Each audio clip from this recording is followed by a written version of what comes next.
50 seconds. Okay, when we come back, when we start in, we still got that song on the bed, the new song. Which one? It should be on the Oh, bed. this one, right? Right. Are we still have it? Okay.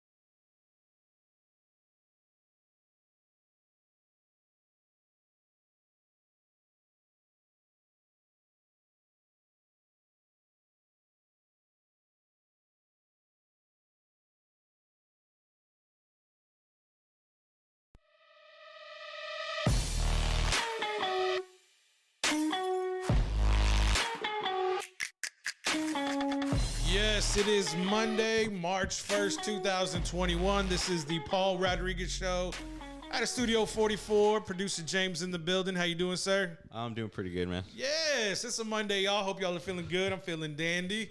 Lots of big, interesting news going on in the world.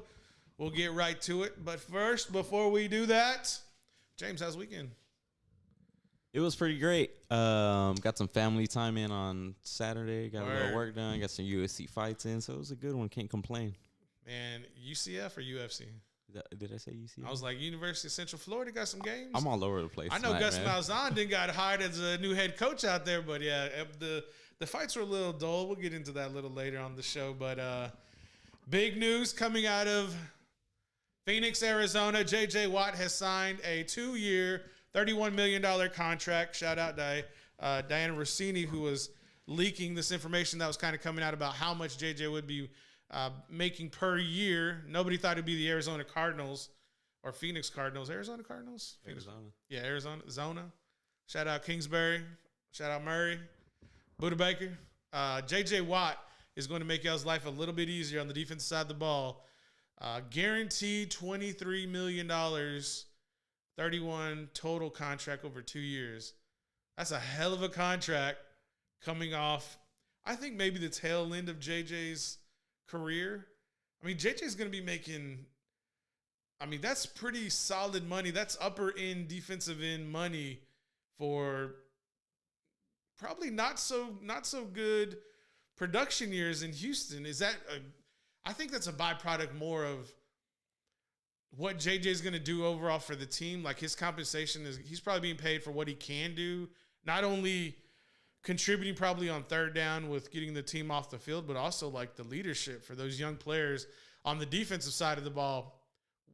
Were you shocked or were you surprised or were you let down that JJ wasn't going to stay home in Wisconsin? All of the above. Oh, come on, man. Really? Yeah. Could they have paid him what he got paid or what he is now paid in Arizona? No, he would have definitely taken a pay cut. Yeah. But, I mean, still, man, you like to dream, so it was good while it lasted. But I was completely caught off guard. Dude, nobody had Arizona in the final. What are all these, these sources come from? Oh, it's between the Bills, the Packers, and there was another one that was named. That's why they say sell the story and buy the rumor, because I'm sure people were putting out rumors out there. There was some kind of inklings going on JJ Watt's Twitter he was trying to like, I guess, leave breadcrumbs on where he was going. And then the last big breadcrumb was, I love wings. And of course, everybody's jumping on these Twitter posts thinking about Buffalo wings, thinking about Philadelphia, thinking about, all the teams with wings except the one Cardinals. And that's kind of where he ends up signing. And shout out to JJ being petty and leaking the story and being, he put on Twitter, he put a picture of himself in a Cardinals t-shirt doing a squat, and it says source. He goes, me. It's like, really, bro? Like, that's just the way you're going to be doing all these insiders in the game right now for, Rappaport and crew. I guess it kind of plays on all of that, because everyone's trying to guess where he goes, Dude, it was stupid the way all of these, guys and gals who are in the business trying to figure out where all these players are going. And I'm sure, like I said, shout out Diana Rossini. She knew she knew somebody was going to pay him $15.5–16 million. And she was right. I mean, she called out how much JJ is being offered. Now, I'm sure, JJ and his own team, his camp, his agent, they said they weren't talking to anybody, but somebody was talking to Rossini. And, would you have taken that deal, or would you have it's speculation now, but JJ took the deal. Good for him. He's guaranteed $23 million. That is stupid money for his career right now, I believe. But good on him. I mean, dude, get your bag again. All kudos to him and his team and Arizona for pulling the trigger. But I mean, did he just take a check? Did he just take a bag over a Super Bowl ring? No, I think that defense is going to be they're definitely going to be, I wouldn't say a problem, but it's going to be something to deal with, like with all of the guys there and Buda Baker, and is there a Jones? Is there a who else do they have on that line? No, Chandler Jones is in Kansas City, but they have another defensive, a strong defense tackle. I can't think of his name off the top of my head, but this was a pure move the Cardinals felt strategically they needed to make because of that man in LA with the Rams, Matt Stafford, coming into the division. And, it was also probably to see if they could take out Russell Wilson in the Seattle Seahawks simultaneously, because Garoppolo's not a problem being a mobile QB. He's not going to be that kind of problem, but Stafford, Russell Wilson, those dudes in that division, in the NFC West, are going to be a problem. And they felt JJ would probably be the best way to, get them taken care of. Now, where JJ, I think, is going to do really well is with Russell being a shorter quarterback, and I think Stafford not being as fleet of foot. Now, the dude can move, but he's not Kyler. He's not Lamar Jackson, who we'll talk about in a little bit. He's not Deshaun Watson.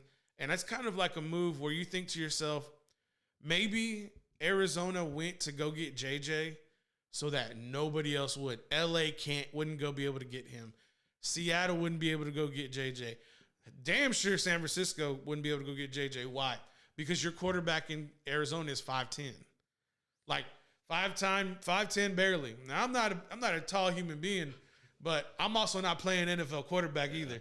With J.J. Watt, 6'5", almost 6'6", 200 and some odd, nearly 300 pounds coming at you.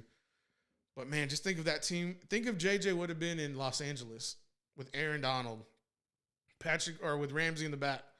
Dude, that defense would have been nuts. But they don't have the money to pay J.J. Arizona did, and they said, let's take J.J. so this weapon doesn't go in the division to hurt our 5'10" quarterback. That's just kind of where I'm at with it. I like it. I was kind of, like some people were saying with Ted Cruz going to Cancun. Hey man, if it was me, I would have too. You think Ted was going to get those dreads? Have you seen those memes with him with the cornrows? Yeah. I bet you Ted would. He had that mullet flowing for a little bit. I don't know if you saw that. And then he came back after the vacation and said, "I better cut this shit off." All right, Cruz, I see you, man. Do better. I think he is doing better. We'll see what happens. I like Cruz, man. I don't know why, but I think it's because. But see, I don't call him Ted Cruz. I call him Rafael. Yeah. I was like, Rafa, come on, bro. Come on. Anyway, back to the sports arena. We're going to get into Lamar Jackson. He's joining in the QB power struggle that's going on right now with Dak Prescott, Deshaun Watson, and Russell Westbrook. I always say Westbrook. I can't even say that right. Russell Wilson, dangerous Russell Wilson. Everybody's kind of clamoring for, position. They're trying to make their feelings being known. We'll get into that probably here in the third or fourth segment. But bigger news coming out, some recruiting.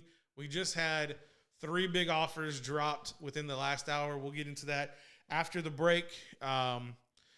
You've been playing Madden? I think I need to get me a system so I can play some Madden. I haven't played Madden since way back in the day. So. After I saw that clip that shout out Edward Fernandez put together and you edited, I'm like, man, I'm starting to get that itch. It's like, do I need to go buy if I could find one? If I could find a PS5, I would go buy a PS5.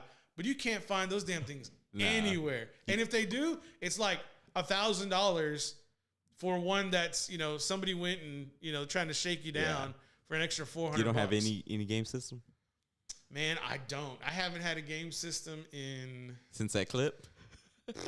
bro, since probably 2013, 2000. So the last time I remember consciously playing was when I lived in San Antonio with my boy Daniel. Shout out Daniel. That was 2015. So I haven't played any games in like 6 years. Damn, 6 years. Damn. I think it's time to get back on the wagon, baby. All right, y'all. It's 17 minutes after the hour. If y'all like Madden, stick around. We got something coming up. If you saw it last week, great. If you didn't, please enjoy this. Shout out to my boy King Kalunga. We'll see you soon, bro. Hey, what's up, y'all? I'm here at my boy John's house. John's house right there. Anyways, he's the only person I know who plays Madden more than anybody else I know, 24/7. You know, so I bet you I'm gonna knock on his door. We're gonna go inside and see what he's doing. Let's see what he's doing. Yeah. What you doing? Oh, how'd I know? How'd I know? What you think I'm doing? Shut that door, man. There's a glare on the TV, baby. Miss that tackle. What's your problem? My bad, dog. What's up? Just chilling, man. You trying to see where the real champions lay at or what? So we lay that shit down. Alright, all day online. Outside the house, we'll play outside. That's how crazy we are. We'll put the TV, put the extension cord outside. We'll play outside, even on a rainy day. That's how crazy we are. Shoot, I play probably about 5, close to 10 games a day. Anybody that's down to play, I play instantly. I don't care who it is. I don't care if they're the best in the world. I don't care if they're an online gamer. I'll play them all day, every day. You want to play at 5 o'clock in the morning? I'll play at 5 o'clock in the morning. I've done about 8 times already. Won maybe about 90% of them. Champions always lose sometimes, but we win more.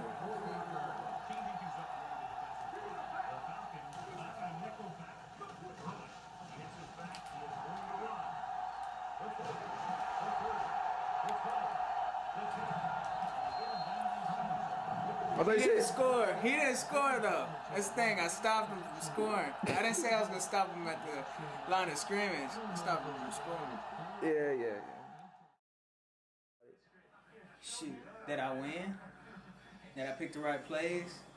I know how to strip that ball. I know how to pick that ball. I love defense. I'm not that good at defense. I score a lot more. But I just see like the previous play, he got on the one, and I stopped him like I said I was. He didn't score. Now this is the time to shine right here. He came up the gut. My guy was just waiting. It's like, no, that's my ball. See that? You see that? You zoom in. That's what happens when you're trying to score in my end zone. Even though it says Chargers, it should say Falcons. That's what happens. That ball comes out. Like I said, my ball. You see my foot fell on. I'm on the one. I'll break loose out of that. It ain't no problem. It ain't no problem, goddamn. Told him I was going to stop him. That's what I did.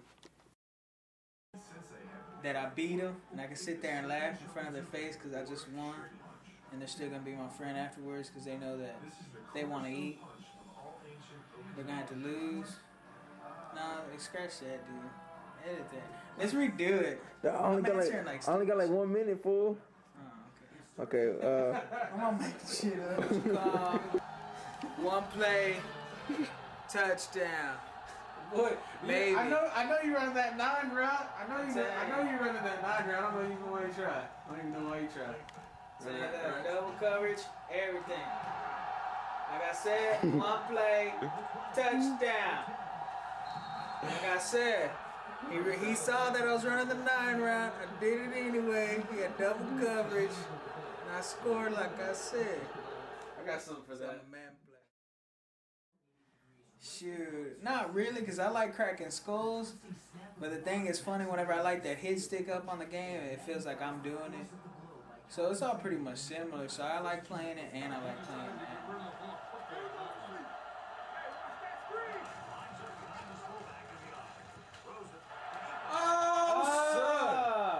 Oh, son. Quentin who? Quentin jammer.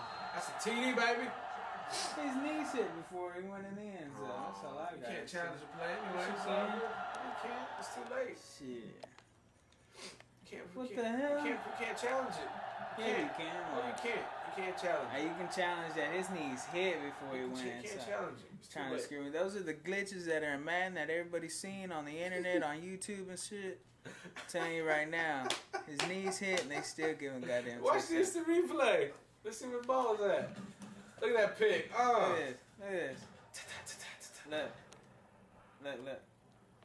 Oh yeah. Where's his knee? Where's the ball? Where's his knee? Where's the ball?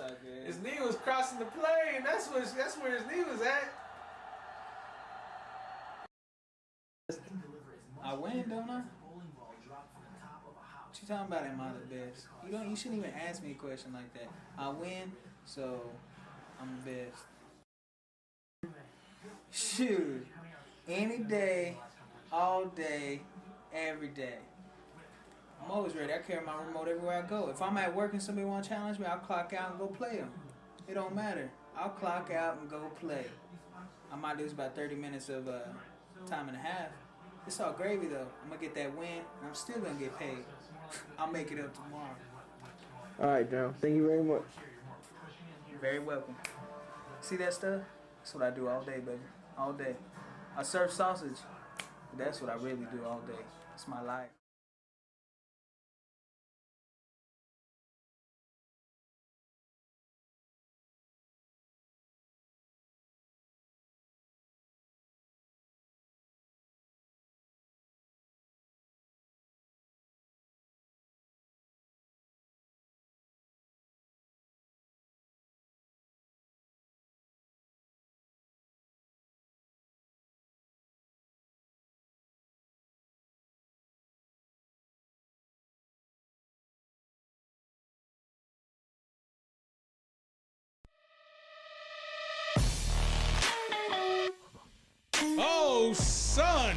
Oh, son, y'all know y'all saw that pick six by your boy playing back in 2000. I think we said, 2007? I think that's the date we said it was. Yeah. But it was, there wasn't no glitching. I gotta tell y'all, there wasn't no glitching. Quentin who? Quentin Jammer, University of Texas, baby. All right, welcome back, everybody. It is the Paul Rodriguez Show. Shout out to all the 2 watchers on YouTube. I think one of them was me, but it could be. Shout out to y'all, whoever is watching. I appreciate y'all joining us tonight. We're getting into the second segment. This is the high school recruiting segment of the show. For you Texas State fans and for you Texas A&M Aggie fans, get ready to hear some news and get ready to remember these names. Hopefully one of them will be in a stadium near you probably pretty soon. But shout out to Mr. Darian Murphy, the Floresville 3-star running back, picking up offers today from Texas State University as well as Iowa State University. Mr. Reese Beauchamp out of Vandergrift High School, picking up a big D1 offer from I think it's Lehigh University. Oh, gosh. And then that man in Cedar Park, Texas, Mr. Luke Williams, 3-star offensive tackle, 6'6", 310, committing to Texas A&M University, joining Jimbo Fisher, and who I think could be possibly playing for a national championship next year. Definitely playing in the college football playoff. The Texas A&M Aggies garnering more and more talent for Luke, though. I know Luke, with his size and with his work ethic and where he's coming from out of Cedar Park, the type of regiment that they're used to putting on their players will be a smooth transition going into Aggie land. With his size, man, I feel like he's going to be probably a contributor in his junior year. And if Jimbo's still around, that's going to be a pretty solid offensive line. Texas A&M just did get another big commitment over the weekend. So adding to the talent there in Aggie land. James, when you start seeing or hearing these bigger names kind of going to these bigger universities in this area, what does it kind of make you not feel so much, but more of recognize about the talent kind of that nobody really hears about? Like, nobody really heard about Luke Williams. Nobody really heard about Darian Murphy, Reese Beauchamp. Nobody really hears about those names. but that just tells you how much unturned stones are finally being unturned here in the Austin area. Do you think that bodes well for the surrounding areas, for like people who are moving into maybe go work at Tesla, maybe go work at Amazon when it comes to Austin fully, maybe in San Marcos or some of the schools like Texas State University? Do you think that the influx of community growth is going to be a positive outcome for the community? Most definitely. I feel like, as if you build, I mean, say you have a city or a place within like Central Texas or just Texas in general where the things are booming, like how we have like Tesla around here and all of that stuff. And then you have like a good college football team. You got good high schools around. I think it's good for Texas overall. I'm usually bummed out when I hear that like a Texas college athlete goes out of state to play ball, just because, I would rather them stay in state, but I got to realize it's not about me and it's not about my interests. It's about what's best for this athlete, to go play elsewhere, if that's, what they choose to do. Now, I've never heard you talk about like anything outside of the Green Bay Packers, but do you have a college team that you root for, or do you just do like, I'm a blanket Longhorn fan because you live so close to Austin? I'm a blanket Longhorn fan because my brother, shout out Joseph, graduated from the University of Texas. He is an alum. Shout out. What was his name again? Joseph. Shout out Joseph, Santa Cruz. I've really liked to see when student athletes go to a place that's the best fit for them, because not so many times is it the fit for them to go to an in-state school, and that could be due to playing time. That could be due to maybe the curriculum at that university, the college that they want to attend within the university isn't conducive to what they want. Maybe they want more of a, let's say more agriculture. They'll probably go to A&M over, a UT. But let's say they want to study medicine, they'll probably go to a Michigan over a UT. Or in another instance, maybe they want to study film and they'll go to UT rather than going to maybe USC. I mean, although USC probably has one of the best film schools in the United States. But it's just a fit. What's going to be the best fit for them? And then if maybe they don't have the aspirations to go to a certain type of college within the university, they're just going to go there because of the prestige of that university. Or it could just be like, you're a true freshman, you're going to play, we have a spot open for you, and you get to play now. They're probably going to take that route as well. It's crazy because I never, just me, I'm not much of like a, I watch NFL, but I watch college football, and I almost never watch high school sports. But it's cool because I've never got that perspective of it, of like, what degree are you going for? What are you looking for as far as location, playing time? Are these guys starters already locked up? You're going to have to wait a little bit. So, I like getting that different perspective. There's so many different aspects to the recruiting game that a lot of people are just unaware of. And maybe I'll spend a little bit more time talking about that maybe in our segments here on the show, just to kind of give an insight to what, maybe people are not aware of, or maybe they're not accustomed to hearing.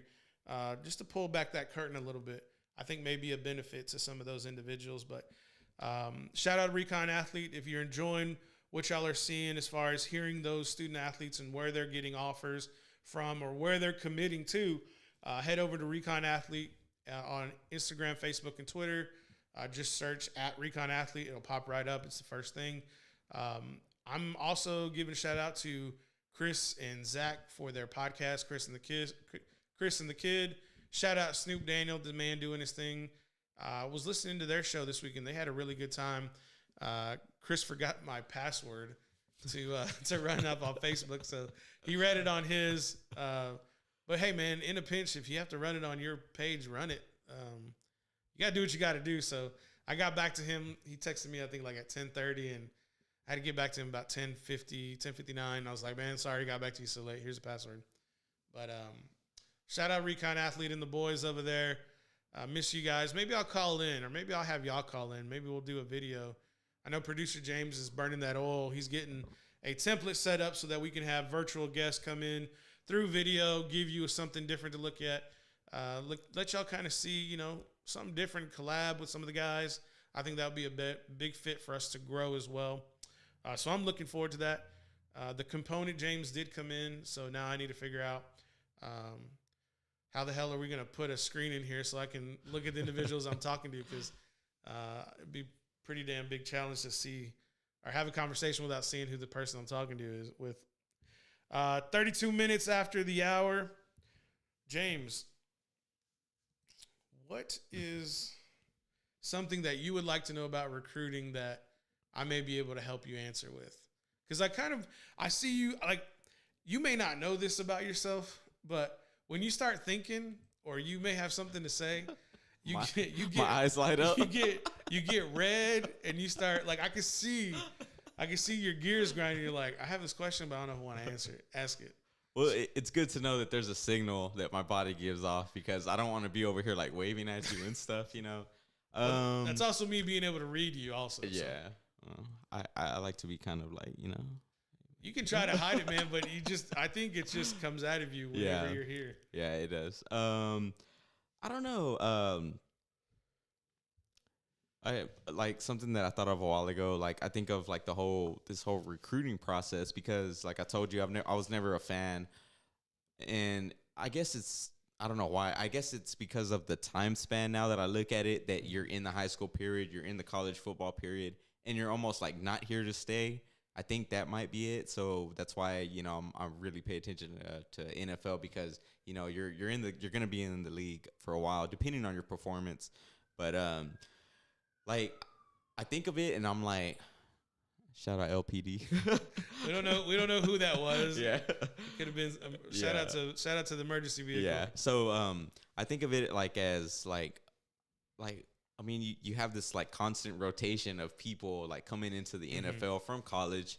Like, is there ever a point where you think like the NFL is just gonna be like maybe some guys that are coming in that deserve to be on a team, but there's just no room because there's like another guy that you know, is taking up some space? But then again, like if they're there for a reason. Nobody's gonna pay out some money to a guy that's not there. So I guess like is it ever gonna become crowded to where there's not enough room for like some good talent? You know what I mean? I don't believe that there will be, just because there's so few humans on the planet that have a skill set that can compete at the highest level. Now, to answer your question, there is practice squad players, and there's a certain number of players each team can have on their practice squad. And those are for players who are good enough to be on the team, but not good enough to be on an active roster. And so those players get a salary, but it is not what the guys who are dressing on Sunday are making, or whatever game they're playing.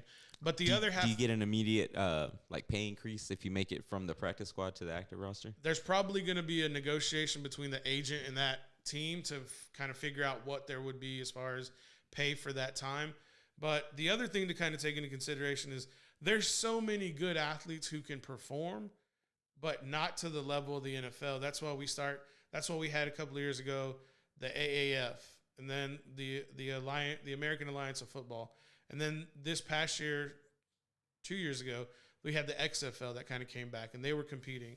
Well, the XFL was bought out by Dwayne Johnson and his production company. Yeah. And right now, there's the fan-controlled football league, the FCS. That's where Johnny Manziel and then Josh Gordon, who just joined, per one of the owners, who they're competing. And now this is just their products where these athletes are good enough to compete, and someone's willing to pay for it and consume that football, but they are nowhere near close to the level of the athletes in the NFL. And that's why you have such like disparities with teams. Like, if you really look at the NFL, there's only like 7, maybe 6 or 7 elite teams. And the rest of the teams are just garbage. And that's due mainly because of the quarterback. And on the planet at one time, there's only like 6 or 7 quarterbacks who can make your team and turn them into a championship contender. Do you think there's only that much, or maybe there's some that haven't been found? That is it. They haven't been. It's not that they haven't been found. It's that they haven't been developed yet. That's the issue. Okay. Because Aaron Rodgers, when he came out, everybody thought he was going to bust, and that's why he dropped so much. But Aaron Rodgers was a guy who could change a team. Matt Stafford is a quarterback who can change a team. Tom Brady, everybody missed. All the evaluators missed on Tom Brady. He makes a team. Patrick Mahomes, everybody knew he would be a solid quarterback. Nobody thought he would be a Super Bowl contender, but that's due to the fact of him having Andy Reid, who's another quarterback. Before Big Ben, man, something must be really popping off for these emergency vehicles. Sorry about that, everybody. We just have emergency vehicles driving by. There's a number of quarterbacks that are going to be game changers, which means you can put the team on their back, like Aaron Rodgers in Green Bay, and he can produce a championship contender, but he will not be put over the hump until he has more weapons. That's why Tom went to Tampa, because Tom knew he needed weapons, because the 2 years before, he had none, and he really got exposed when they played. If Patrick Mahomes and the Kansas City Chiefs, when they played New England in the 2019 playoffs, if that game goes to overtime and the Kansas City Chiefs get the ball, Tom Brady may have been out of New England after that year. But because they won and they went on, I think they went on to win a Super Bowl that year, nobody's going to dismiss that. But after Tom Brady had no weapons the year after, he flew the coop. He's like, I'm getting the hell out of here. Have no weapons. Which proved to be the right decision.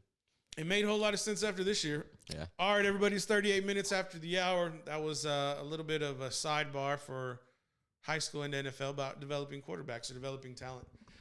We'll be back after this. This is something, y'all stay tuned. James made a little something over the weekend, and if you're hot, you may want to take off your pants.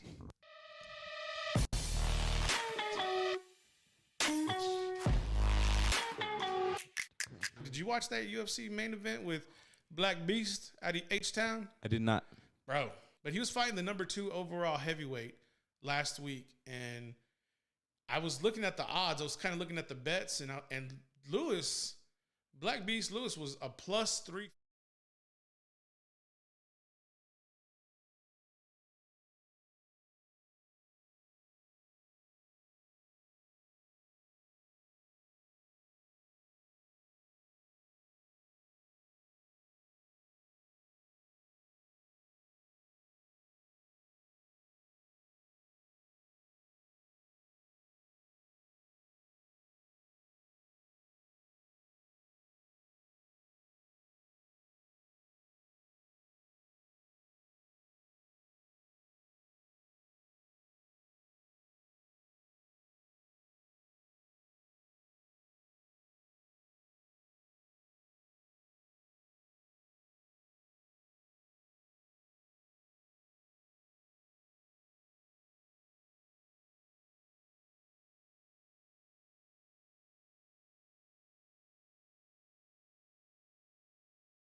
We are back, y'all. Tuning in. I appreciate everybody coming into to the Studio 44. Man, it is. There was more emergency vehicles after we went to break, and a little technical difficulty. Producer James getting that squared away. No problem on that one.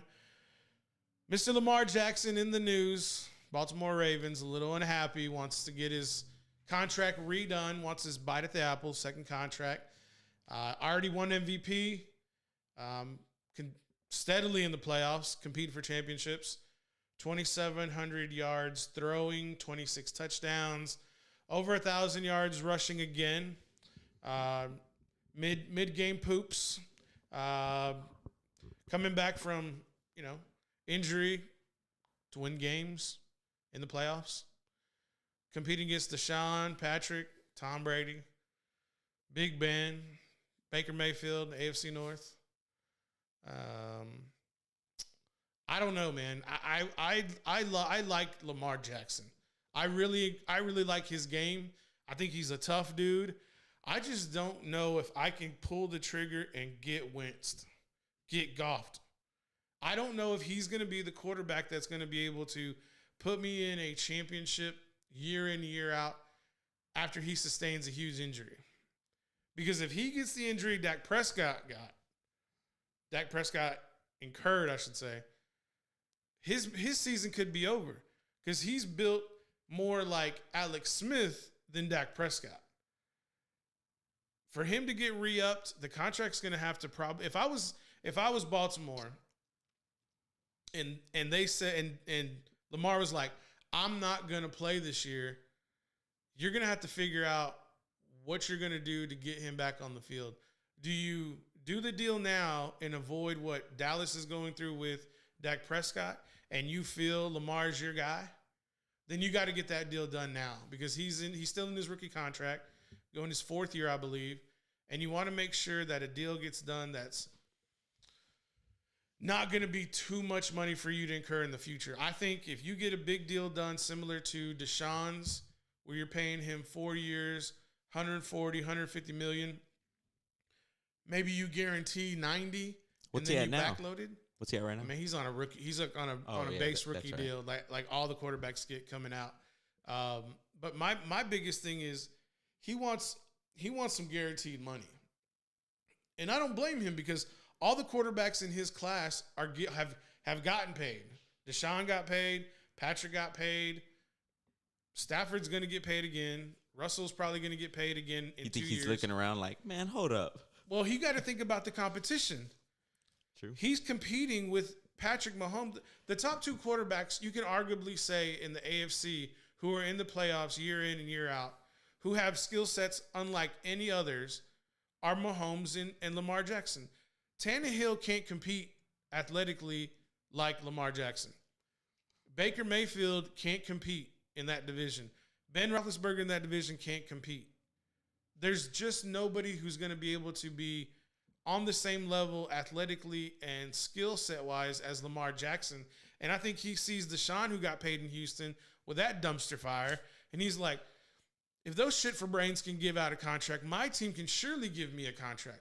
The problem is if Lamar goes and wants $160 million, his cap hit is going to be so big, you're not going to bring in an alpha on the receiving corps. Hollywood Brown is great, but he is an accent. He is not a dude. He's not a guy that can come in and set the tone in your receiving corps. They have their number one receiver is a tight end. If you have Andrews as your tight end, who's your number one receiver, you are missing something. I get it.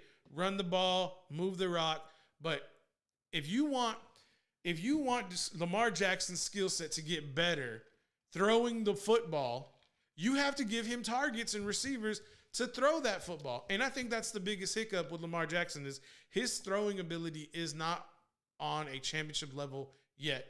He is progressing year in and year out. You can kind of see that with his numbers, with the 2,700 yards throwing and the 26 touchdowns. Because before it was more like passing and receiving or passing and rushing numbers were pretty similar. Now you can kind of see the increase in passing and decrease in rushing. But with those 27 touchdowns, those are all like red zone touchdowns to tight ends. There's no big bombs over the top to Hollywood Brown like there should be. If the offensive line stays healthy, one big receiver in free agency could be the piece that they need. Des Bryant is out. He's out of Baltimore. So they're going to need a guy to come in and replace that production. Granted, it's not a high production, but that alpha dude, like Des Bryant, they need somebody in there like him. And I just don't know who that's going to be now. But in the draft, maybe they can find somebody. But if it's me, I'm going to try to go test the waters and see if I can't get Chris Godwin out of Tampa Bay. And I always bring up that name because that dude is as uncoverable as Antonio Bryant, but is 6'2" and not 5'10". And there's a huge ass difference between a receiver with that kind of catching radius and that type of elite speed. And that's why Tom Brady always went to him whenever the game was in they needed to get the game going to kind of get off this stagnant pace. They go to Godwin over the middle. And the dude can play the X, he can play the Z, or he can play inside the Y. You just got to figure out where he's going to be the best fit. For me moving forward, and I wish that GM for Baltimore would have stayed, but I know he needed to retire. For Lamar Jackson's sake, y'all have to go get a big time receiver to complement his skill set in order for them to be successful. James, I've seen it in Green Bay. You have to get weapons surrounding your quarterback, especially a quarterback that we have like Lamar Jackson. Now, personally, if you ask me, like when you started this conversation, to Lamar Jackson, I was a fantasy owner this year of Lamar Jackson and of Marquise Hollywood Brown. Okay. And right off the bat, I would have said, fuck this guy. But, it's what, sophomore year? Sophomore slump? Yeah, for Lamar. Oh, you're talking about Lamar. I think you meant Hollywood. Yeah, Lamar. How many? This is his fourth year. His fourth year, okay. You got to accommodate to your quarterback. If that is your franchise quarterback that you look at for long term, you have to accommodate to him, I feel like. And I really hope that the deal gets done for the quarterback for him to have some security. I know they probably will get the deal done, but he's ruffling the feathers, pun intended, in Baltimore right now because he wants to make it be known that he's not happy with where he is currently. And I think he sees it's the monkey see, monkey do routine for the NFL. He's seeing what Russell's doing. He's seeing what Deshaun is doing. He's seeing where Dak is holding his water. And he's like, look, if I don't go do this for myself, nobody else is going to do this. And if I'm going to get treated like Dak Prescott and Baltimore is going to just string me along until they're going to franchise tag me for a couple of years, the hell with that. I just won't play. And and I know these guys are not supposed to talk to each other, but I'm sure they find a way to talk to each other. And they're letting their case be known where we're quarterbacks. We're going to be treated differently. And this is nothing new. There was a time where quarterbacks back in the day when the quarterbacks were white compared to now, where those guys made deals on their own, not concerning what these other players were doing because they were treated differently. Now the quarterbacks look different, and now they're demanding that much power that they have seen in the past to be implemented now with them because they are different. They are the league. If it's not for the quarterbacks, there is nobody watching these games, and you will not win. And if you don't think that's true, go look at the bottom half of the NFL and tell me where their all-pro and where their Super Bowl winning quarterbacks are out in that list of the NFL. You're not going to find them. Where are you going to find them? In the top half, because they're the elite quarterbacks who can put their teams in positions and overcome deficiencies on the defense and overcome deficiencies and lack of skill players like Aaron Rodgers. Look at James over there like nodding his head. Round of applause. You like my soliloquy today? You like the way it's feeling on a Monday night? I feel like I know where the hand clap bed is, but I don't want to risk it at this point. Let's see it. Oh, look at James. Never doubt yourself, producer James. You know where it is. You know where them buttons lay. Yeah. All right, y'all, 54 minutes after the hour. We're going to go ahead and take a break real quick.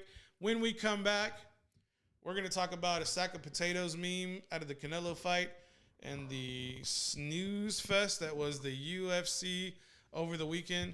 But this coming up Saturday, March 6th, it's going to be a dandy. We'll be back.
8 o'clock hour, 8:01 now. Paul Rodriguez show ran a little late. I think we might start just extending the show just because I feel like it. But getting into our last part of the show, combat sports. Canelo knocking out some no-name guy who was from a no-name country that doesn't really matter right now. Breaking news after the Canelo knockout Saturday night was Eddie Hearn announcing a match between Billy Joe. I want to say Billy Joe Shaver, but I don't think that's right. Billy Joe, Britain's Got Talent, the hostess with the mostest. Not really. But Canelo Alvarez fighting on May 8th, celebrating Cinco de Mayo in a unification championship fight. I saw this drop and I'm like, yay, great. It's going to be another knockout. I mean, Canelo is just too big of a boxer for the super middleweight division at 156. And, like, the dude's not very tall. I think he's only like, I know they list him at 5'9", but that's a crock of shit. He's really like 5'7" and a half. But he probably walks around at like 190. He's just a big human for his height. And when he drops weight, he may get to 156, but when he gets back in the ring, he's probably at 180. And so you're fighting another fighter who's probably normal weight is like 160, 165, and you're 15 to 20 pounds heavier than your opponent with probably as fast or faster hands than he does. That's why we have what we have right now. And I really would like to see Canelo like go up in weight or go down further in weight to kind of offset the strength and stamina he has. And what I was telling people is like, let him fight. Let's go fight at 147 and have him fight Earl Spence. Have Earl come up to 147. Canelo go down to 147. Have that bad boy in Dallas at Jerry World. That'll be a big fight. You get the gente coming up from Mexico and South Texas. And you got Earl Spence's people right there in Dallas-Fort Worth area. Be a huge fight, but that shit ain't gonna happen. What did you think when you saw that potato meme, that sack of potato meme, man? Did you see, because you can take it one of two ways. You can take that as he was a sack of potatoes and he laid down and threw the fight, or he was just a sack of potatoes who got his ass beat. Because that's what it looked like to me when I watched the replay. I'm gonna go full Stephen Ace on this. Hot takes. The disservice of the boxing, the organization to feed us this garbage. Why are we watching Canelo fight these type of guys? It's just not fair. What is going on? The boxing is so dilute with the whole money, everything. Why am I not looking forward to watching Canelo fight? He is a one of a kind of this generation. Why are we watching? Like, I'm not even watching. I relied on one of my friends, shout out Evelyn Kessler. And she was giving me updates, and not many updates, but she was like, "It's over." What round? Third or fourth, right? What is going on? Why are we forced to watch this? It's an easy payday for this guy. I don't hate on Canelo, but he's gonna turn around. I heard they had the promo already ready to go by the time the fight was over. Literally after the knockout, and I'm gonna bring up the post because I put it on my page. I literally like saw the knockout, and then as soon as the interview, the in-ring interview, you see Eddie Hearn in the boxing ring with Canelo, and of course the Zone's crew, and Eddie Hearn just goes ahead and drops that tweet, and a full mock-up of the artwork for the Billy Joe Saunders fight between Canelo is already sponsored out. The two belts are on the line. The photos have already been photoshopped into the graphic, and the picture and the artwork is like dropped on Twitter. And everybody loses their mind, and they're saying, let's cash in on Canelo's big victory. And sure enough, they already did. I'm pretty sure if they pre-sold the pay-per-views, hell, they probably would have, I don't know, 1 million maybe pre-sold, if not maybe 500,000. I mean, you put in, man. I mean, what are we witnessing here? Like, boxing is so. Why are there so many like, just what do you call them? I mean, Dives? Is that what you're talking about? Yeah, like there's you got the IBC, you got the The multiple championships. yeah, multiple. Because things there's no unified body that governs boxing. That's why every belt will have its own set of rules on who can obtain the belt. And so compare it to the UFC, where the UFC is the promotion and they're the ones regulating it, or they're the ones who have allowed themselves to be regulated by the states. And so, would you like to see something like that in boxing? It would be more beneficial, I think, for the fan, but the powers that be aren't going to let that happen. Like there's just not there's not enough hands to be paid if that were to be the case. That's just the way it is. That's the dark reality. That's why money rules all. Man, money makes the world go around. What can I tell you? I mean, money is what it is. It's just a shame. Like, but I didn't even watch the pay-per-view because I knew what was gonna happen, and I'm not gonna watch the next one because I know what's gonna happen. It reminds me almost of Anderson Silva, if I can, like draw it back to UFC. Like there was a period where like I didn't not buy it because I was like, there's always this chance, but it wasn't so far off to where like I'm just like, I'm not gonna watch it. And sure enough, by the third or fourth round, like it wasn't ever like that. But I mean, what the fuck is going on? There's just no unified body to kind of govern all the belts, and I think people like it that way. They've probably been used to it like that for so many decades now that stuff is just really it's not gonna fly anywhere else. Whoever kind of is making those decisions, especially with the states, like they could care less of how many belts. They just want that revenue to keep coming in for every event they have. But yes, May 8th, 2021, Canelo Alvarez versus Billy Joe Saunders. And yeah, they're going to celebrate Cinco de Mayo, and it'll be fun, and people will drink, and people will gamble, and people will party. And that's why it's on a Saturday and not a Wednesday. Always on Cinco de Mayo. Canelo. You got to celebrate. The Mexican nationals are going to celebrate, bro. They're going to come out for their boy. They're going to make sure that Canelo's represented, and it's right around their holiday, and everybody celebrates Cinco de Mayo. So that's the powers that be. Yes. Cashing in on it's a market. It is marketing. It's just a marketing event. That's all it is. Sure. and they know the Americans are going to celebrate because the Americans just need a reason to celebrate, just to drink. And so there you go. That's why it's on the line. Do we care about Floyd Mayweather and Logan Paul on this show? Hell, I mean, you can talk about it, but that's not even like on my radar. It's not even a blip. I'm like, what do I want to watch a 50-year-old and a 20-something-year-old YouTube star? Like, for what? Yeah.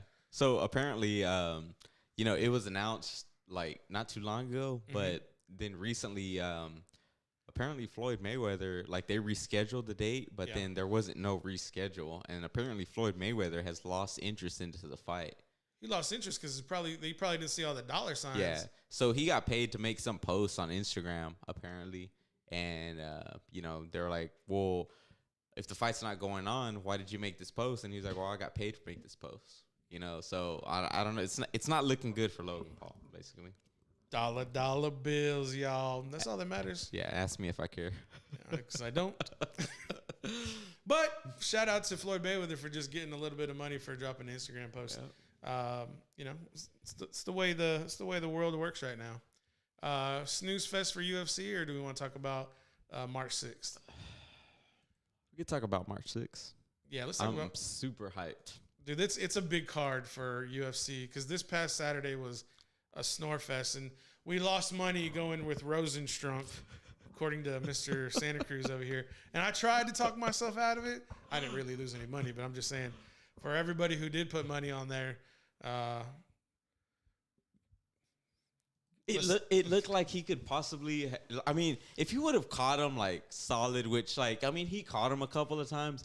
But dude, he was just there like stationary compared to how was Gain, his opponent, how he moved. He was real fluid and he was just like ready, and he attempted the takedown, which really wasn't a big factor, but I mean he was just stiff and he's just like bro, come on, you gotta get going. You gotta bounce on those feet, you gotta get going.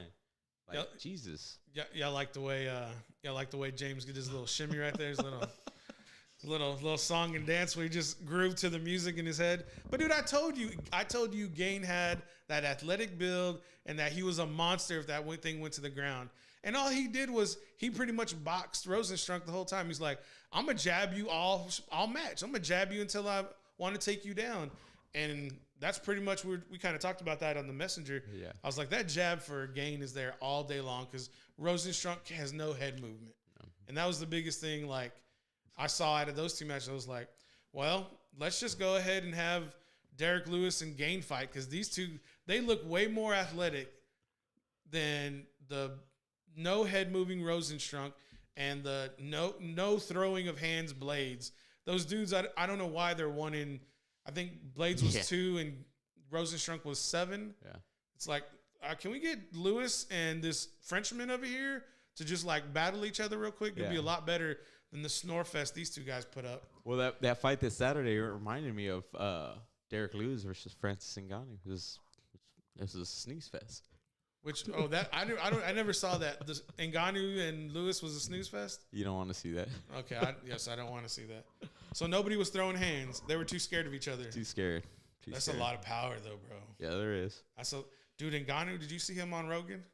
Ngannou was like working in mines as like a child. Yeah. It's like there's no wonder why he looks the way he does.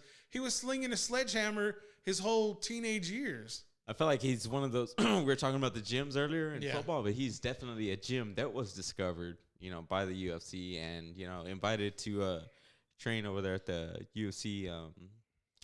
What is it? The UFC station they got going on. It's like, they got world-class training equipment, in cage, Vegas? all that shit. Yeah. The Apex Center? Yes. So they kind of accommodated to him, and they just saw he had potential, so it was just, a drawback to what we were talking about as far as like the uncovered gyms that could be in the NFL. All right, James, go ahead and let's just preview. We're gonna talk about the March 6th UFC 259. Yes. So 259, that's going to be going down Saturday, March 6th. This coming weekend, we'll preview it now. We'll just kind of just run through the matchups, and then Wednesday we'll kind of do a good deep dive into each matchup, and then Friday we'll have our picks. James, do you have those matchups up right now? I do not, but I will real quick. All right. Or you can guide me through them like the host that you are. Well, I thought that's why I was kind of giving you all that. I was kind of giving you all that insight to see if you could pick up on the subliminal messages as I was kind of breaking down, asking for, is it really 259 or is it? Yeah, I'll pull it up real quick. It's just 3 of them. It's on the fucking poster right here. So 3 title fights we got. You got it or you want me to get it? So the big match is Adesanya and the Polish Power Bolkowicz. Did I say that right? I think that's probably as close as I can say it. I was watching the embeds. I was watching the what?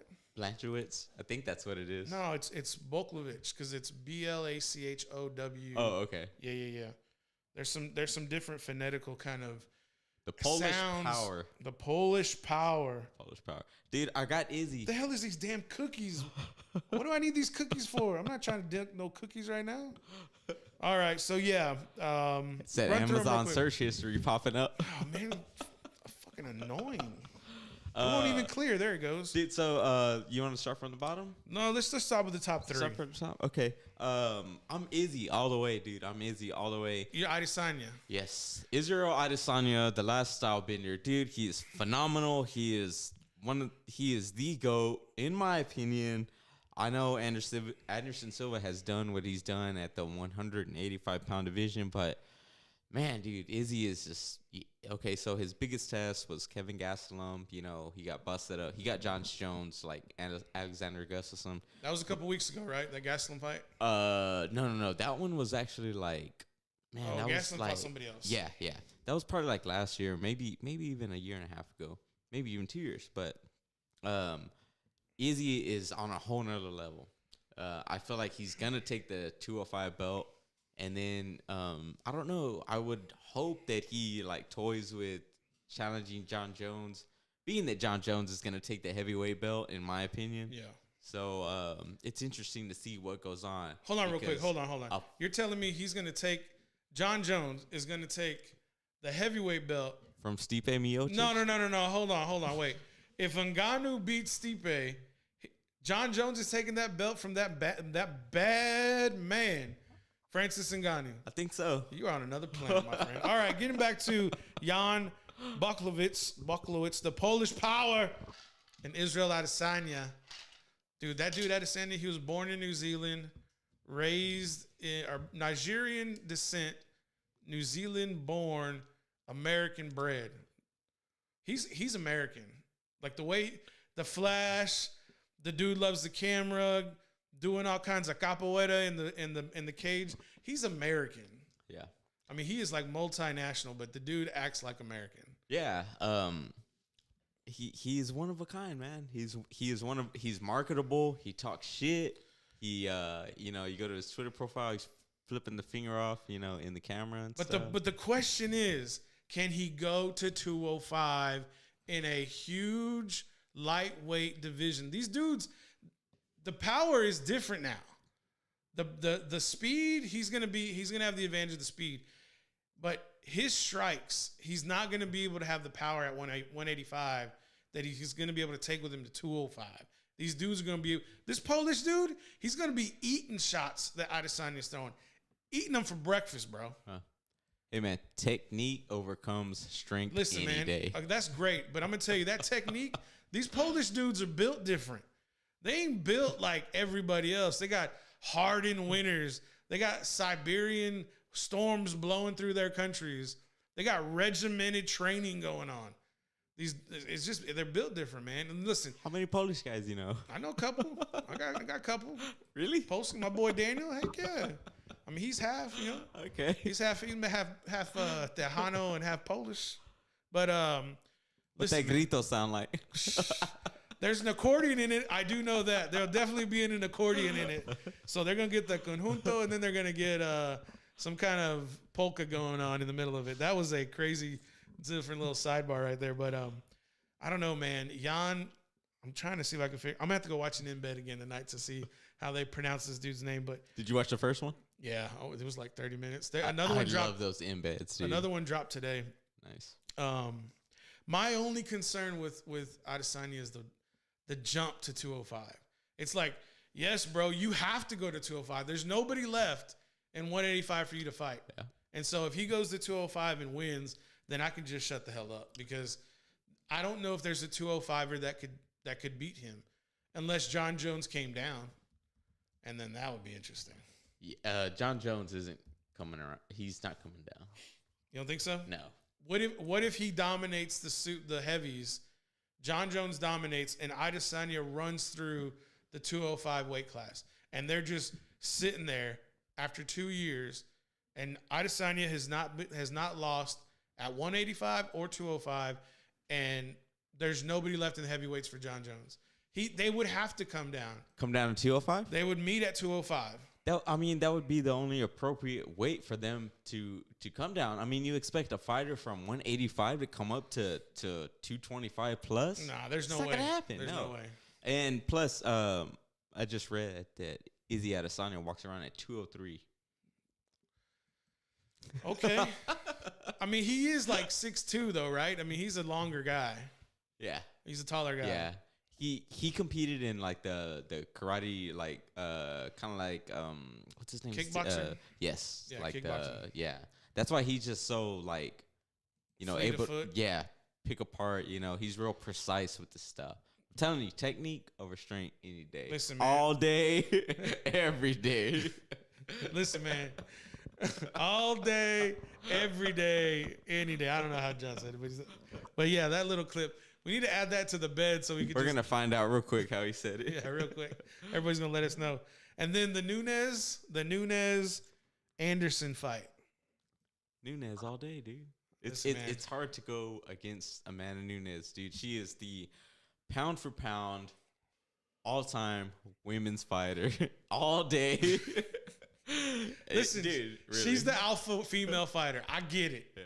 But this girl, man, this lady, this woman coming from Australia, dude, all of the video, and I'm not saying Nunes doesn't do it too, but they ain't showed it on Embed. this girl from Australia, all she's training with is just dudes. Just train and train. Now, I'm pretty sure they're in the same weight class as her. What is that, 145? I'm pretty sure, but this chick, I think her length is going to be a problem for Nunes because she's bigger than Nunes, and Nunes is 5'9". And Nunes hasn't fought anybody bigger than her that I can remember. So you're getting a 6-footer in there with a 5'9". Now, this is going back to your argument, how you said precision and speed overcomes that power. Well, now you have in Anderson precision and speed against the power of Nunes. You get to find out, I guess, within the fight whether Listen, man, you can't Anderson have it both does ways. have You got that to precision. pick one side and not the other. You got to stick to your guns here. Let me know where you're at. Are you saying it's different because they're female fighters? No. I'm saying you got to find out whether Anderson has that precision. Do you have that precise striking skills? You know, because if Amanda Nunes hits you, you are gonna be rocked. So we're talking about Adesanya. If he gets touched, he's gonna be rocked with that Polish power. You can't get not rocked when your opponent's name is Polish you're power. going between men and women. Come on, which side are we on here? I can go. I'm multilingual. I can flow back and forth. You're gender fluid? No, I'm not gender fluid. That's not where we were trying to go with this. So you like Nunes? I do like Nunes. So you like Adesanya, you like Nunes, and then what about Peter Yan and Sterling? I'm gonna go with Peter Yan. Yeah, I'm gonna go with the champ too because I don't know shit about the other guy. All right, those are the matchups for the next week. On Wednesday, we'll have a breakdown of the whole main card. And you think Bruce Buffer loses his voice ever? He doesn't ever lose his mojo. That's not what I asked you. I asked if he loses his voice. He's got to. I mean, he's got to take some days off. You think he does like a little like honey and tea mixture like the night before, and then the day after he just like probably eats like 4 or 5 spoonfuls of honey and then goes to sleep? Maybe 2 or 3 bitches. Yeah. Oh my God. When his wife hears what you said, she's going to be gunning for James Santa Cruz. Is he married? I would assume so. I mean, he's an older guy. He's got to be 60 plus. Yeah, but he's like a rock star. I don't know, man. That's like saying Joe Rogan wouldn't be married, and he is. True. You know what I'm saying? To each his own. Yeah, I'm just saying. All right, y'all. That's been the show for today. Off the rails as usual at the end of the show. James is being fluid. I don't know if that means he has to go to the bathroom or if he's just having a good time, but it's my way of dealing with the Monday. Yeah, your Monday sucked today. James was not on his game. No, he was. He did good. Technology failed us a little bit today, huh? Yeah, a little bit.